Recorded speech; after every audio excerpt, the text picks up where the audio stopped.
Everybody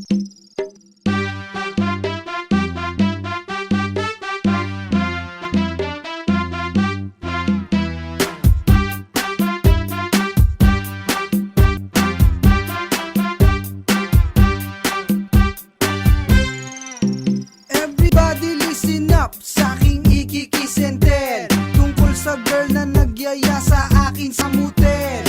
Never been kiss at never been touch, at ang inyong lingkod ang unang pumilas ng allen. Well, simulan natin sa umpisa.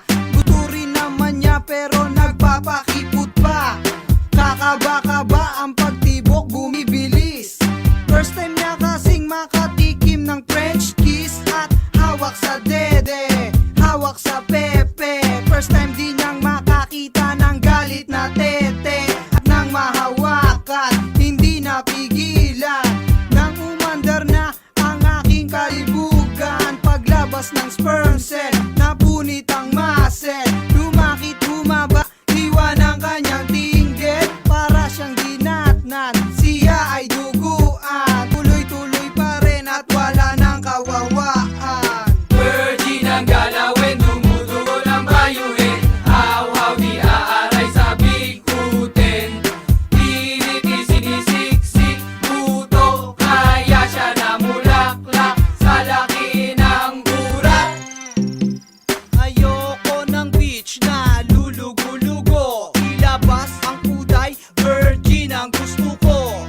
Walang karanasan ay aking bababuyin, ipapasok, naglalagab lang kung ute.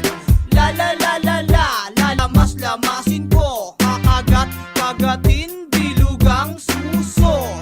Galit kumite ay ipapahimas, itututok, ipapasok ang aking bambolyas. Ang matay titire, habang hinihindot, masikip na pekpek. Talagang masakit at mapapaiyak.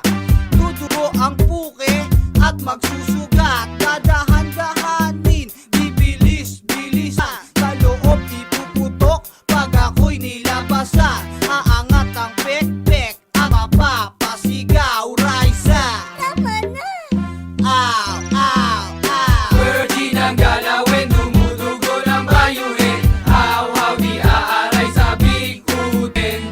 Pilit isinisiksik, buto, kaya siya namulaklak sa laki ng burat. Napaaray ka sa sakit dahil hindi ka pa sanay, nang ialay mo sa akin ang sariwa mong kuday. At pasyay-syay ka pa nun, pero taglibog na rin.